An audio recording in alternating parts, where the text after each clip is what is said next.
right, welcome everyone to the Label Paranormal podcast. Once again, I'm Tom. This is Mark.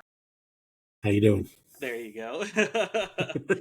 Your two hosts for Label Paranormal. This is this week's episode, which we are talking about. I guess a little maybe potpourri this week, which is different or more most recent UFO counters.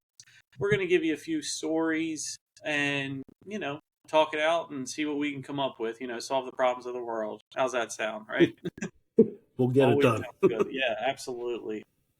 So one thing I wanted to hop into right away is this is obviously, we're a newer podcast, but, over the summer, we had the whole country paying attention to a little neighborhood in Las Vegas. And this family, as everybody, may or may not know, this story got national attention. This family ended up calling 911 over a UFO sighting, and not so much a UFO sighting, but actually what would be close encounters of the third kind, because they would have encountered actual UFOs or UFO aliens, I should say. I don't know why I said UFO, but actually extraterrestrials in person. Yeah. So I think that this is a fascinating story. But not only does it come with the story of the family and what they told 911, we also have the transcription and a message that we all heard of 911, the radio call, and also the 911 dispatch call to the officer who went to check everything out. And video. And video of this, from memory, almost a puke green light falling from the sky that seemed electrical, but I don't know any electrical balls of light that would flash green like that unless it was ball lightning, but which we still don't know what that is. We don't know what it is, so literally it still can be a UFO because we have no idea what it is and it's an unidentified flying object. So I will take the lazy defense on that one. So let's get into the Las Vegas family that we have here. So this was back in April, I believe. And the story didn't pick up for a couple weeks later, but back at the very end of April, this family was spotting lights and flashes of lights from this, whatever it was in the sky. And that could be seen as far as Utah and California. Now, California isn't that big of a deal if, Las Vegas, like I do. And, it's right up against California. And so that's one thing. But it is a good distance away from Utah. So when this thing was up in the air, flashing its lights and making a whole big scene, people could see it from all around. So that started off this incredible tale. From there, let's jump to the family. It looked like a everyday, run-of-the-mill family in a, I guess it would have been a more agricultural backyard. There was tractors, there was forklifts, there was things like that. Or it could just be a collector. Who knows? Who am I to tell? They can live their life however they want. They don't have to listen to me. So, but these people were scared so much that they called the police. Yeah. On something being in their backyard. And I have the story in front of me. I'm going to take a couple quotes there. This was from the person, the man who called and told police dispatch, there's like an 8-foot person beside it and another one is inside us. And it has big eyes and it's looking at us. It's still there. So I know it doesn't seem... This is a transcription that was auto-recorded, so there is probably some words that were mistaken. But what they were talking about when when the video's out there, please look it up, YouTube it, whatever platform you like to do. But please look it up because they were worried about this 8-foot tall person being inside their cab to their tractor. I couldn't really tell if it was a wheel load or front load or whatever it is, but there was a tractor, and they were afraid an 8-foot tall man was going to steal it. Was going to steal it. Yeah, absolutely. So they got their phones out. They started to record, and the recording, if you notice, they're strapped up. Mark, did you see the TikTok or the YouTube videos of it? I saw everything about it. Okay. Yeah. I have some commentary about it, but continue. Yeah. Okay, so you saw then that they were pretty strapped up, walking Yeah. into their backyard with guns, ready to well, protect their livelihood or protect Yeah. their equipment. Mm-hmm. Even a broken down tractor Mm-hmm. is still worth a lot of money. Yeah. Oh yeah. Yeah. So anyway, yeah, the police dash cam footage is even crazier, right? Because Yeah. you're seeing it from the police point of view, the way that he's talking and engaging with these people. Um, I have another quote here about it. We just see in the corner of our eye something fall down from the sky. And it was with lights, and when it hit down, there was a big impact, and we felt like an energy. And we hear a lot of footsteps near us, and then we have like a big equipment, and there's like an 8-foot person beside it, and another one that's inside it. And it has big eyes, and it's looking at us. The caller tells the 911 dispatch they're very large. They're like 8, 9, 10 foot tall. And they're not human. 100% they're not human. That was the actual word for word verbiage that they used to talk to 911. They go on to say, I know this sounds crazy, and they do all that. They're like, but we are terrified. Please send someone out here. When you call up if you call up a hoax, if you call up 911 because you're high or you're drunk or you're doing whatever and you think it'll be funny, you have to know that even if you call 911 and hang up, they still got you. They still know where you are. They still are going to come to find you and see if you need assistance. They don't know that you're playing a joke. You could be someone who fell, hit the phone, called 911, and then whatever happened. They're going to come out. So if you're doing something like that and it's a joke and it's a hoax, you're not doing it to 911. Maybe you do it to the news. Maybe you do it to someone who won't come after you. Right. The police officer came out.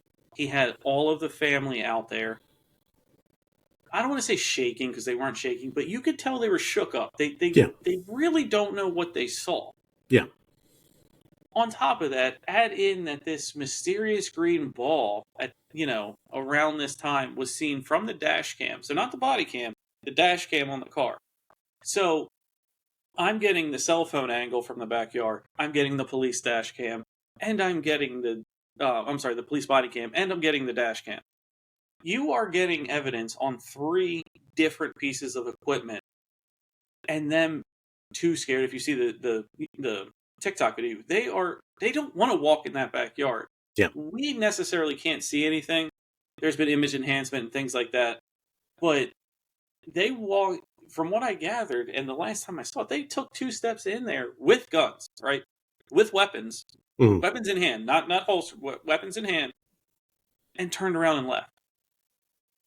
You have to be very committed to the prank to call it in, to talk to the officer, talk to dispatch, record the video, fake the video on the or fake your energy basically on the body cam, fake that green ball on the dash cam, and be okay walking around with guns and children, and then continue to lie to the police officer after he showed up. Yeah. I think what they saw was 100% real. What it was, I don't know. I can't give that answer. But I believe they believe what they saw, and I believe what they saw was something that cannot be explained. So my initial impressions of the Vegas story, because it came out like a day or two after Grush testified before I forget whether it was either he testified before Congress or he came out with his interview on News Nation. I forget which one. So when this Vegas story came out with these kind of details where it's like an alien spaceship lands and they actually see an alien, I thought this was a total hoax. This is like cartoonish. This is the story that the media is going to run with to try to bury Grush's story. And that was how I came into this. And the more I looked into this story, the fact of the matter is, with all the, like you said, they have the camera from the police car, the ring camera, and the camera that the personal camera that the family was on. Like, if this was a hoax, this would have to have been a hoax to hoax an entire town.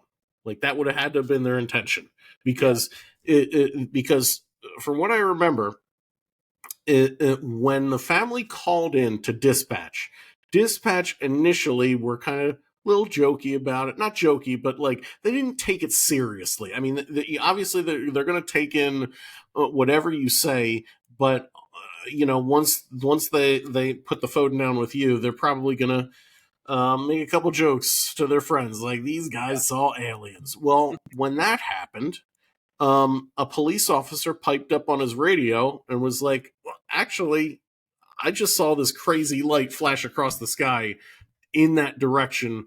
I'm going to go check it out. I think it's crazy too, but I saw a light flash across the sky over in that direction. That was the angle that the police officer, that was how he was coming into this. I don't really believe them, but I saw a light flash over towards their house. Yeah. So let's check out what's going on here, because this is weird now. And then later we get the ring cam footage of the light flashing across the sky. So we have it from the police car and the ring cam footage. Okay. Then you get to the family. Now, I think they had their own either agricultural or landscaping business. This is in the middle of I looked it up on a map. This is in the middle of a suburb. Okay. They have a significant amount they have like an acre worth of land in the middle of a suburb. So they're doing well. It's a decent sized family. They got their family business going on, lots of tractors, so on and so forth. They're protecting their property. And the Yeah. fact of the matter is, you don't pull out a fucking loaded gun in the No. middle of a suburb No. unless there's some shit going down. Okay? Yeah. So the reaction of the family to this event and it's all on camera. Not all of it, but a good chunk of it is on camera, of them very shocked towards the police about this happening to them. Very serious. They're very, very serious about what's happening. They don't want their tractor stolen. Yeah. You know,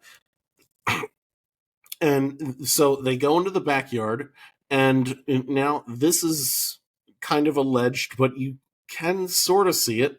They have an image of this creature sitting in the cab. Now, it's really hard to see it. It's really, really hard to see it, but I tried. I didn't really I see didn't it. really see it either. But I kind of saw it, like, if you really squint, like, but it's really hard to tell. But it's apparently there, and it's just it's kind of shocking, because the other angle of this, that's not really an angle, but you know, you have stories of, in the Mojave. Now, this happened in a suburb of Vegas, but Vegas is out in the middle of nowhere. It really It is. is. It Um, literally is. but in other towns in the Mojave Desert, you will have stories of creatures like this kind of invading the town. Um, I remember there was a story of, I think this was on an Indian reservation. They would say sometimes at dusk, out in the desert, you can see these creatures. They're tall. It's almost exactly as described. Um, Kind of wandering around the desert or coming into the town.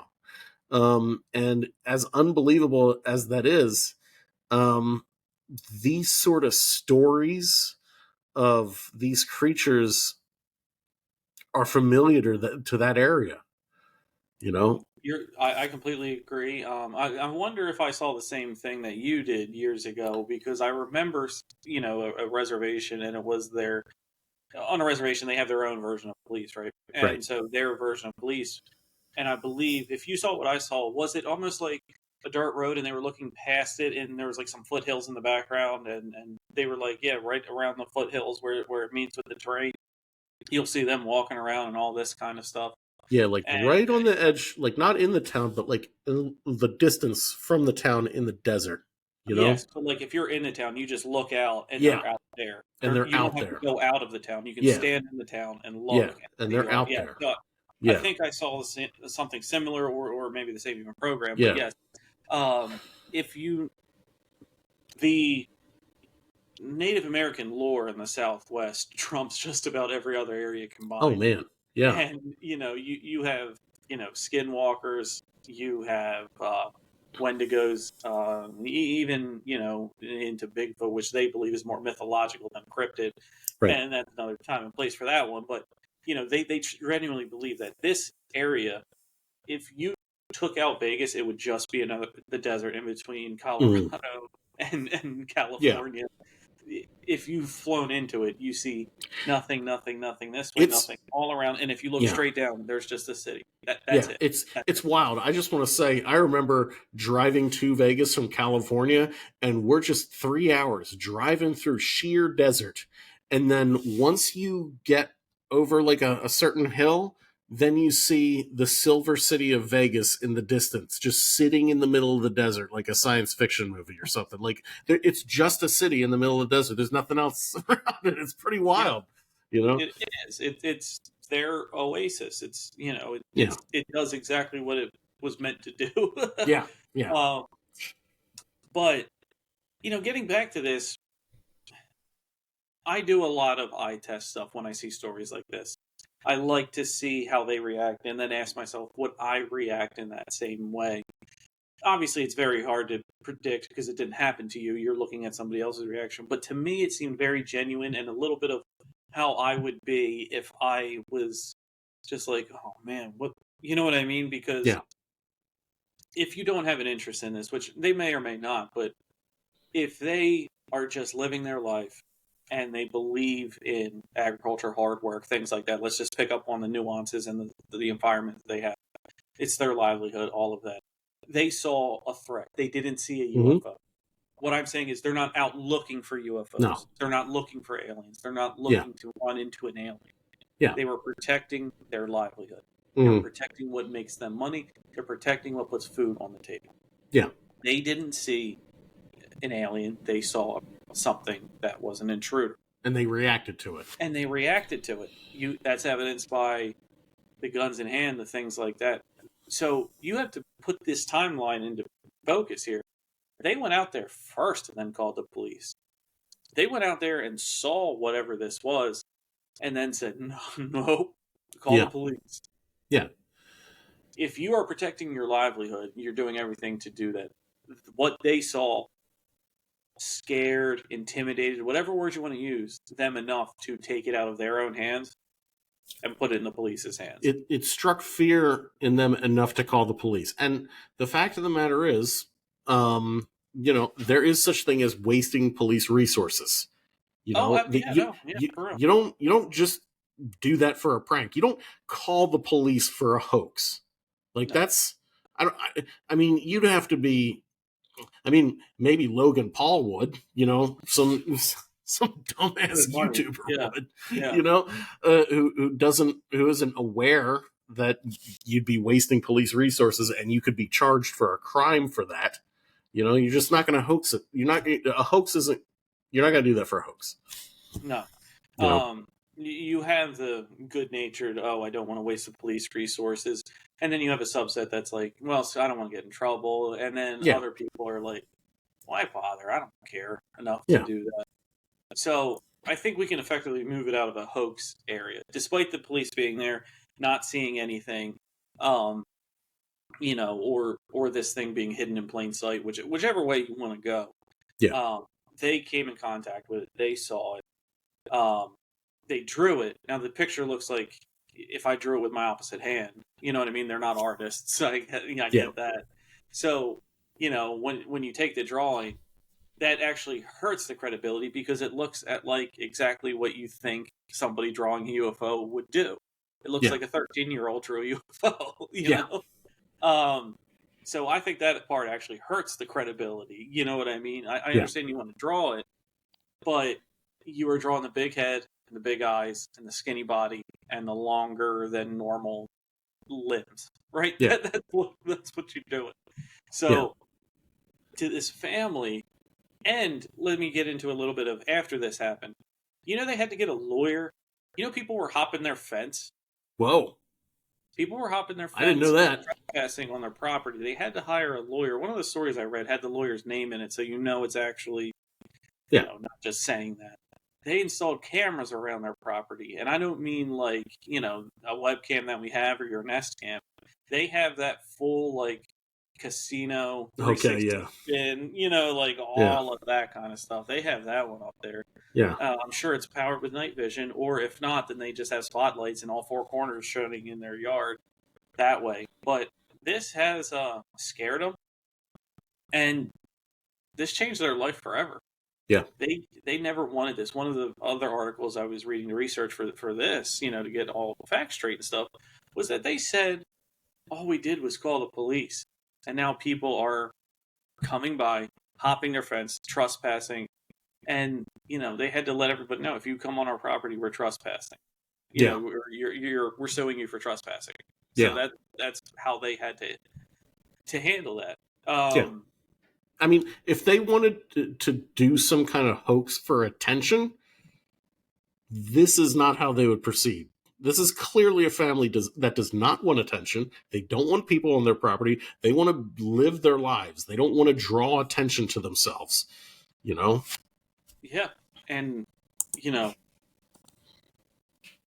for a Um, hoax, you would come out and say that. You would say, "Look, it was a hoax. I don't want anybody near my property. We made it up."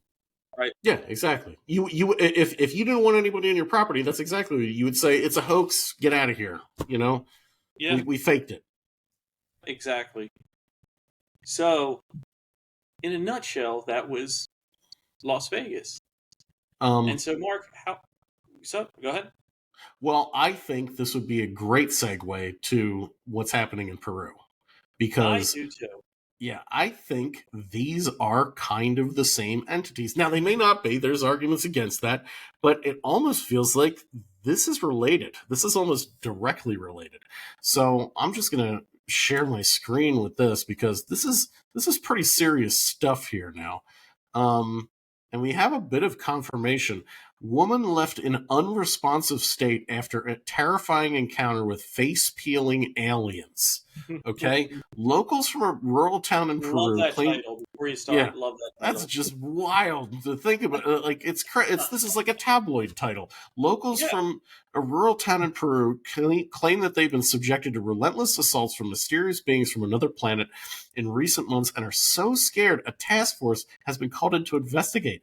Okay, so surface level, this sounds like a fucking tabloid title. Okay, um, but the reality is a certain YouTuber by the name of Timothy Alberino, who's also a ufologist. He has a great YouTube channel. You should definitely look him up because he put in the work. He went down to Peru for I think it was like a month with his one buddy. I think he was in the army, and Timothy speaks Spanish, so they go down to this village, which is in it's a remote village. Like these people are out in the jungle. They're not near civilization. You have to take a boat to get to them. Okay. Um, and Timothy meets with them, and these people are dead serious. There is no way that they're coming up with this. There's no way that they're fabricating this. These are people who live in the jungle. I mean, they're not like they're living in concrete houses, and they're not like part of a tribe or something. Well, they might be part of a tribe. I'm not really sure, but it's not like they're not living in squalor. It's a normal village. But the fact of the matter is, they they aren't influenced by modern media. They don't know what these things are.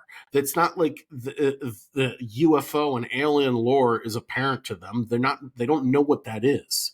And Timothy speaks to them, and they are telling in shock the exact same things. These creatures, almost the same kind of creature that was described in Las Vegas, about 7 to 8 feet tall with oversized heads and yellow eyes. Not sure if the yellow eyes was reported in Vegas. But they call them Los Palacaras. And that means the face peelers. And apparently, this is a local legend of Not a good these name to that. creatures. And allegedly, they kind of, and this is goofy. They kind of resemble the Green Goblin on his surfboard, because they have these like hoverboard things that they're floating on.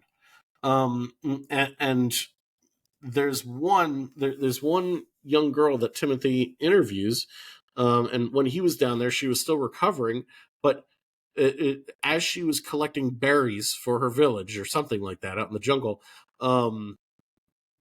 one of these things comes out on its board, grabs the girl, attempts to inject her with something.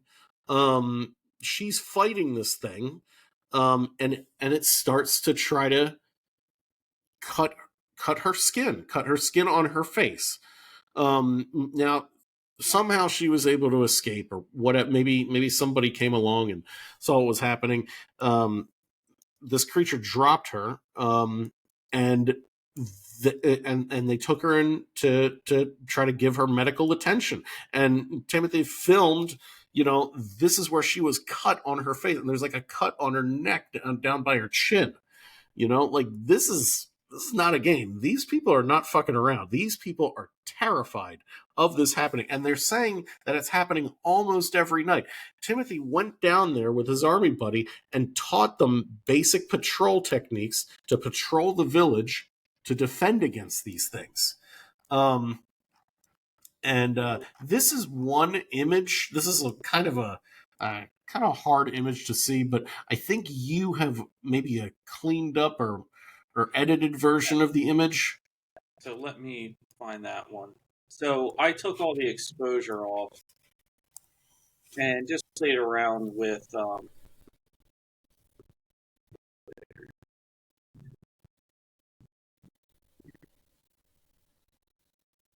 So right here is where I have it. I turned Okay. it down. There's a ton of shine, as you could see on Yeah. the original.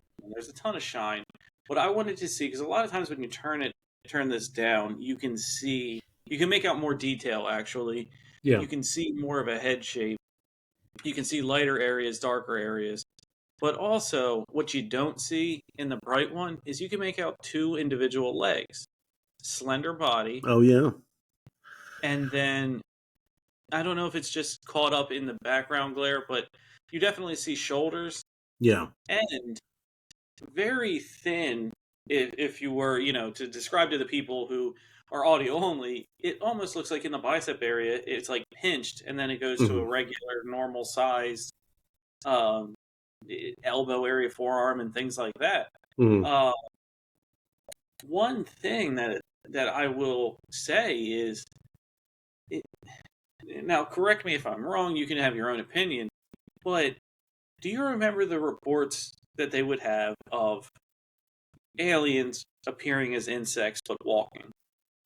That's what when I tuned it down to get all of this shine out of the way, it almost reminds me of the Of a shoulder manta. area of a mantis. Mm-hmm. And, just because his arms aren't up like that doesn't, Mm-hmm. but it almost looks like they could have two huge eyes on the side of the head, Yeah. that mantis shoulder, this area, but the legs would be more humanoid Yeah. than what the insect was. Mm-hmm. Uh, so that right there, I thought was fascinating. And I looked at everything else. I wanted to see if the shine appeared as a shadow on the wall. Um, I wanted to get the negative of the shine being on the leaves itself, because it will have that, Yeah. if it's, you saw how bright it is. That thing Oh is yeah. emitting lumens. You know what I mean? Like that Yeah. thing is really bright. Yeah. So to take that away, I wanted to see if there was any doctoring or anything like that. I'm not going to claim I'm the most expert on Photoshop, but it passed my test. I'll be Yeah. very honest with you. It passed my test with let me invert the image, let me see how dark it can get, and see if I can still make out things. And you saw just like I did it. I saw more in the negative than the original picture. Yeah. So, I believe you're to you're not correct, but to prove your point, you're right. This is 10 hours by boat into the Peruvian jungle. Yeah. It's where does weird stuff happen? In the middle of nowhere. Yep. So, this woman being in this unresponsive state, by being hit with a bolt of energy, and them cutting a part of her neck. That is wild. I mean, Yeah. what they called was 10-foot tall, suit of armor, pale skin, right? Yeah. Well, they said it was a black suit of armor that kind of resembled what the Green Goblin from Spider-Man looks like. Not exactly, but sort of like that. And it's just wild to think about, because the thing that fascinates me about cases like this in particular is the fact that these regions where they experience stuff like this, they are not experiencing any cultural influence from ufology at all. I mean, ufology is already an obscure enough thing. You know what I mean? Nobody out in the middle of the jungle is even going to be aware of this. And it brings me to, I definitely want to pull this up. Hold on, where is that? This. I just want to play this, and maybe hold on. Let me see if I okay. So there's subtitles here, and it's only a minute long, and I just want to play this. Let me.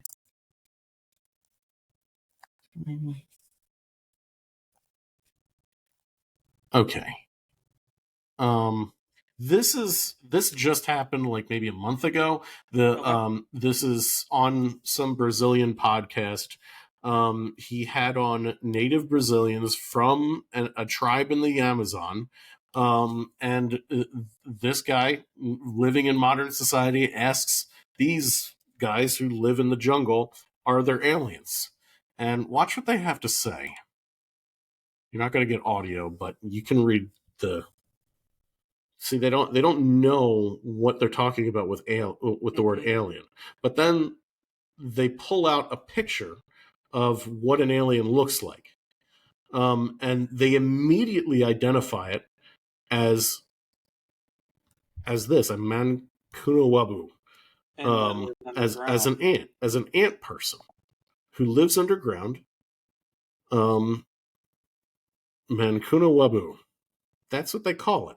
This ant is very dangerous. If a person's messing it too much, it takes a person's spirit underground to bring it back. You have to be a good shaman. They are beings that can appear in divine light and in the light of Nishapan, whatever that might mean. But you can make contact. They live underground. They were able to almost immediately identify it, but not with the terminology of alien, but seeing a picture of a gray, they were able to, they knew what it was, so how would they know?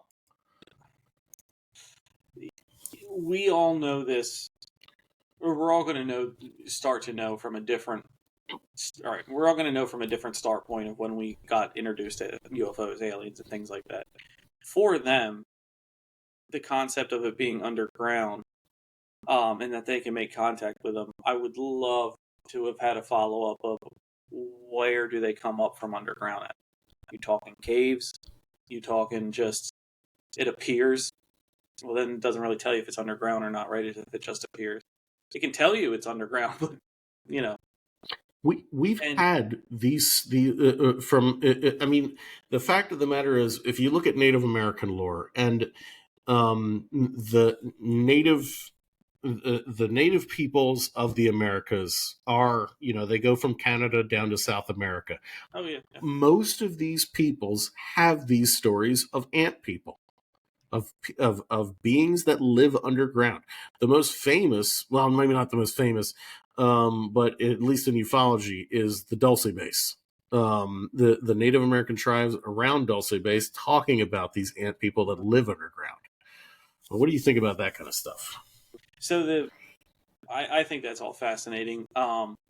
The the idea of them being local is something that I'm more tuning into. The older I get, the more research you do, all of that. The idea, if you were to ask me at one point, I would say other planet, completely other planet. None of them are here. Getting to maybe bases underwater, getting to underground. There's a whole lot of the area that we don't of the Earth that we don't know anything about. The idea of them being underground is not that foreign to me anymore. Is not that weird. The idea that you can summon them on command is fascinating. And the fact that they call them dangerous puts a different spin on it, right, than what we're used to. We think of, whenever you hear about these things, we think of mostly what can we get from them? You know what I mean? What can they give us? What can they give us to make us better? The idea of them not wanting to help us and being hostile is scary. You know what I mean? They can pull a person's soul underground. It takes a really good shaman to bring them back. And you shouldn't be messing with them. That doesn't sound all too dissimilar from demons and possession, does it? And also, it also, I mean, there's that for sure, but it doesn't sound too similar from European mythology of fairies and fae folk. And it kind of all comes back to this idea that this presence has been here with us for quite a while, quite longer than we'd probably be comfortable with. Whatever it is, it's part of here also. They, one of my theories is maybe they came from somewhere else originally, but they've been here for quite a while. And I'm not sure, but yeah, some people do think that these things are demonic. And I think it's important to note that demon or daemon, back if you go back to King Solomon when he was summoning daemons, I think it's called the Key of Solomon or something like that. That book where he summons various daemons. They do different things. They're not all malicious. They have different functions. And that's similar to jinn and other mythologies where demons aren't specifically evil, but they may not be the most well-intentioned. Yeah, it's what you're using them for, right? And jinn is that one, is probably the one I learned about the most recently in the demon world, right?